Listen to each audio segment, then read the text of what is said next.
Hi మిత్రులారా, కథ చెబుతాను వింటారా అనే ఛానల్ ద్వారా ఎవరినీ హేళన చేయకు అనే కథను చెప్పబోతున్నది కుడుపూడి మహాలక్ష్మి. పునఃకథనం డాక్టర్ ఎం హరికిషన్ గారు.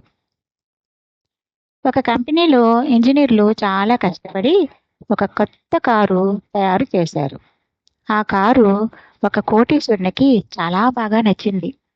ఈరోజు సాయంత్రం నా కొడుకు పుట్టినరోజు, మీరు కనుక గంటలో ఈ కారుని మా ఇంటికి చేరిస్తే డబ్బు రెట్టింపు చెల్లిస్తాను అన్నాడు. ఆ ఇంజనీర్లు సరే అన్నారు. కారు పావుగంటలో సిద్ధం చేసి బయటికి తీసుకురాబోయారు. కానీ కారు బయటికి రాలేదు. ఎందుకంటే ఆ కారు బయటకు వచ్చే తలుపు కన్నా కొన్ని అంగుళాలు ఎత్తుగా ఉంది. దాంతో అది పట్టలేదు. ఈ కారును అన్ని భాగాలు విడదీసి బయటికి తీసుకువచ్చి మరలా వేగంగా బిగిద్దాం అన్నాడు ఒక ఇంజనీరు.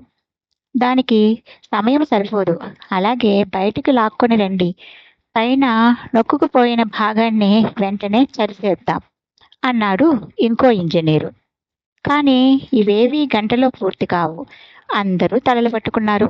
ఇదంతా బయట తలుపు వద్ద ఉన్న కాపలాదారు చూస్తున్నాడు. అతను లోపలికి వచ్చి, అయ్యా, నాదొక ఆలోచన అన్నాడు. పెద్ద పెద్ద చదువులు చదివిన ఇంతమందికి మేధావులకే ఏం చేయాలో తోచడం లేదు. నీలాంటి చదువు రాని సన్నాసికి ఏం చేతనవుతుంది? పో పో అన్నారు విసుగ్గా ఇంజనీర్లు.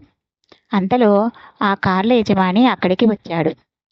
తెలివికి చదువుకి సంబంధం లేదు, ఎవరిని తక్కువ చేసి చూడకూడదు. కొత్త సలహానే కదా, నచ్చితే ఆచరిస్తాం, లేదంటే లేదు, వినడానికి ఏం బాధ అన్నాడు. ఇంజనీర్లు తలలు ఊపి చెప్పమన్నారు. అయ్యా, కారు టైర్లలో గాలి తీసివేయండి, కొన్ని అంగుళాలు ఎత్తు తగ్గుతుంది. అప్పుడు నెమ్మదిగా బయటకు తీసుకువచ్చి మరలా గాలి కొడితే సరిపోతుంది అన్నాడు. అందరికీ ఆ ఆలోచన నచ్చింది. అద్భుతం అన్నారు. వెంటనే కార్లు టైర్లలో గాలి తీసివేశారు.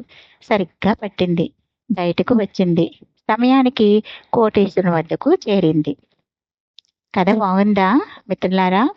మరొక కథ కోసం వేచి చూడండి. నచ్చితే లైక్ చేయండి, షేర్ చేయండి. ధన్యవాదములు.